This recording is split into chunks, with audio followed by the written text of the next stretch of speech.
गृह मंत्री अमित शाह ने गुजरात में हीरामणी आरोग्य धाम डे केयर हॉस्पिटल का उद्घाटन किया है। एंगल सेट कर बैस जा तू।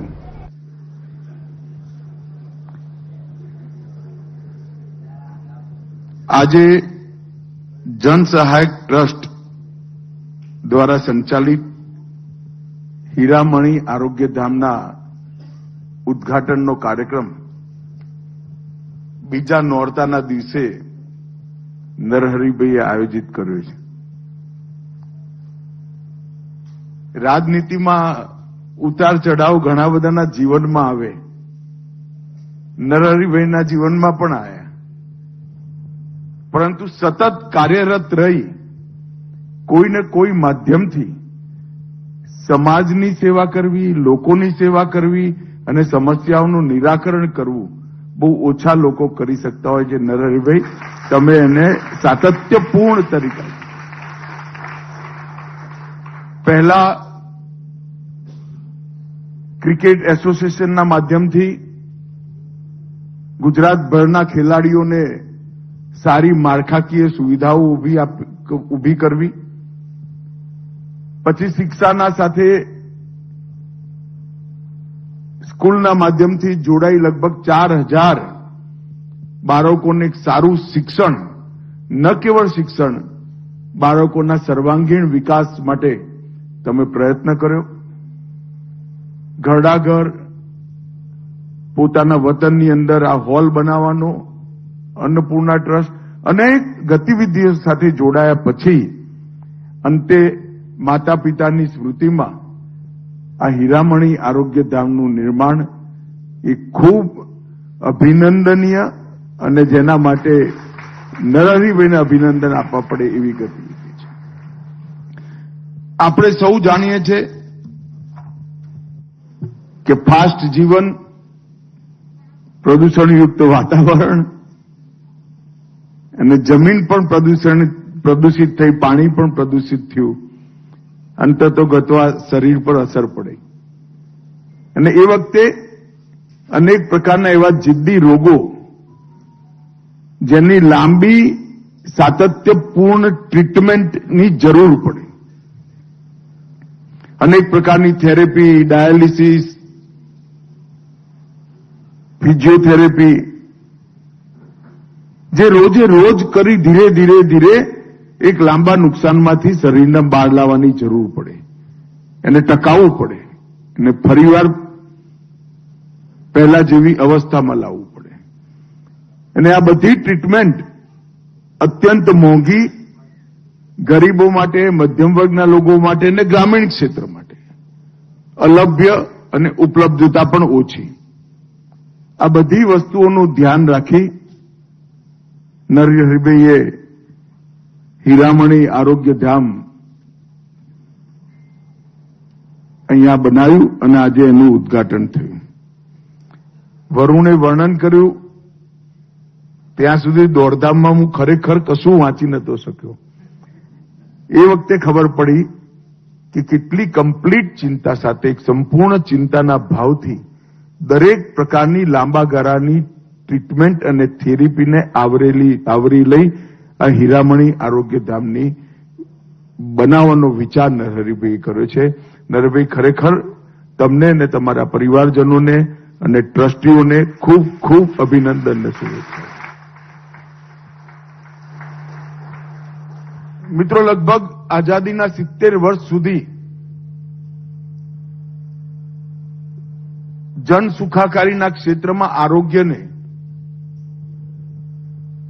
જ્યારે છેલ્લું ના છૂટકાનું હોય ત્યારે જ ટ્રીટમેન્ટ આપવી, એ રીતે આપણી માનસિકતા, સામૂહિક માનસિકતા બની, એમાં કોઈનો દોષ નથી। એની પ્રત્યે જાગૃતતા કેળવી, એ પછી પણ જો કોઈ આરોગ્ય કોઈનું કથરે તો એના આરોગ્યની વ્યવસ્થા, ઉપચાર, અનેક પ્રકારના પાસાઓને આવરી લેવાની જરૂર હતી, પણ આઝાદીના 70 વર્ષ સુધી એ ન થયું। હું તો બહુ નાનપણથી સામાજિક કાર્યકર્તા, રાજનીતિક કાર્યકર્તાના રૂપમાં કામ કરું છું સમાજની અંદર આવતા પરિવર્તનોનો બારીકીથી અભ્યાસ પણ કરું છું. નરેન્દ્રભાઈએ એકદમ બારીકીથી આખી સમસ્યાનો અભ્યાસ કરી હોલિસ્ટિક એપ્રોચ સાથે 140 કરોડના દેશના આરોગ્યની ચિંતા કરી. સૌથી પહેલા સફાઈ અભિયાન, જેનાથી નાના નાના 25-30 પ્રકારના રોગોથી નાગરિકો દૂર રહે. પછી દરેક ઘરમાં શુદ્ધ પીવાનું પાણી, જેનાથી પાણીજન્ય રોગોની માત્રા ઘટી જાય. એ પછી દરેક ઘરમાં શૌચાલય, જેનાથી ગંદકી ના ફેલાય, અનેક પ્રકારના રોગો ના ફેલાય. એ પછી યોગ અને યોગ દિનની શરૂઆત સાથે જ નિયમિત વ્યાયામ અને યોગને એમને લગભગ સમગ્ર વિશ્વની અંદર પોપ્યુલર કર્યું, લોકપ્રિય કર્યું અને યોગ પ્રત્યેની, વ્યાયામ પ્રત્યેની જાગૃતતા વધારી અને એનાથી પણ રોગોને રોકવાની શરૂઆત કરી. એ પછી પ્રધાનમંત્રી આયુષ્યમાન ભારત કાર્ડ, 60 કરોડ લોકોને 5 લાખ સુધીની બધી જ વ્યવસ્થાઓ અને એમને આર્થિક બોજમાંથી મુક્ત કરવાનું કામ કર્યું. 5 લાખ સુધીનો ઇલાજ થાય, પણ ઇન્ફ્રાસ્ટ્રક્ચર ના હોય તો શું થાય? ને ઇન્ફ્રાસ્ટ્રક્ચર બનાવવા માટે મેડિકલ કોલેજોનું જારું કર્યું. એક મેડિકલ કોલેજ બનાવે એટલે 14 વિભાગની ફ્રી મેડિકલની હોસ્પિટલ ઓટોમેટિક બની જાય. એટલે ખાલી સીટો નથી વધારી, દેશમાં એટલી સંપૂર્ણ medical hospital free of cost બનાવવાનું કામ ઓટોમેટિકલી થઈ ગયું. અને હવે લક્ષ્ય રાખ્યું છે કે આવનારા 10 વર્ષમાં બીજી 75,000 મેડિકલ સીટો વધારવાનું. એની સાથે સાથે પીએચસી, સીએચસી નું અપગ્રેડેશન. આ બધું થયા પછી દવાઓ મોંઘી હોય તો શું થાય? એટલા માટે જેનરિક દવાઓની દુકાનોનું એક જારું ગૂંથ્યું. લગભગ 10% થી 30%માં દરેકે દરેક ગંભીર પ્રકારના રોગોની દવા સસ્તામાં મળી જાય એ પ્રકારની વ્યવસ્થા કરી. અને અંતે ફિઝિકલ ફિટનેસ માટે રમતગમતની વ્યવસ્થા અને રમતગમત માટે યુવાનોને જોડવાની વ્યવસ્થા. આ સમગ્ર ચક્ર અને 37 યોજનાઓ જયારે જાહેર થઈ ત્યારે બધાને લાગ્યું કે આ એક યોજનાઓ છે. જ્યારે 37 યોજનાઓનું ચક્ર પૂરું થયું ત્યારે ખબર પડી કે 140 કરોડ નાગરિકોના આરોગ્યની સંપૂર્ણ વ્યવસ્થા આ 37 યોજનાઓથી થઈ છે. એક રાજનેતા સંવેદનશીલતાની સાથે, દૂરદર્શિતાની સાથે સમાજ જીવનના પોતાના અનુભવનો યોજનાઓ બનાવી સમાજના દુઃખના નિવારણમાં કઈ રીતે ઉપયોગ કરી શકે એનું આ આદર્શ ઉદાહરણ છે.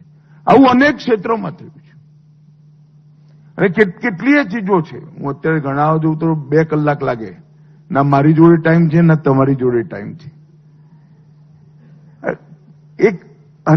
દરેક ઘરમાં ગેસનું સિલિન્ડર આપ્યું, બધાને લાગ્યું કે ભાઈ સુવિધા આપી, પરંતુ ધુમાડાવાળા ચૂલાથી બહેનોના ફેફસા 50 વર્ષની ઉંમર થતા થતા ખતમ થઈ જતા હતા. આંખની જ્યોતિ, એમની દ્રષ્ટિ જતી રહેતી. આવી અનેક ચીજોને લોકોના આરોગ્ય સાથે જોડવાનું કામ કર્યું અને એની સાથે સાથે માળખાકીય સુવિધાઓ પણ ઊભી કરી.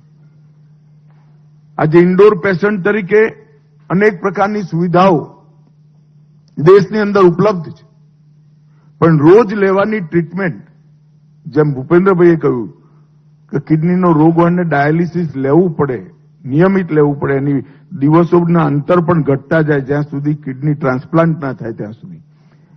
અને એની સુવિધા નજીકમાં નજીક હોય, સસ્તામાં સસ્તી હોય તો ગરીબથી ગરીબ વ્યક્તિને એનો ફાયદો મળી શકે. ફિઝિયોથેરેપી, અનેક પ્રકારના અનુસંધાનો સમગ્ર વિશ્વની અંદર થયા. શરીરના લગભગ 140 સ્નાયુઓ માટે ફિઝિયોથેરેપીની વ્યવસ્થાઓ ઊભી થઈ, એના સાધનો બન્યા પરંતુ એની ઉપલબ્ધતા હજી આપણા દેશમાં પાંગરી હતી. હું અત્યારે એક સેન્ટર જોઈને આવ્યો, થોડું અલપ જલપમાં જોયું, કોઈક દિવસ શાંતિથી આવીશ.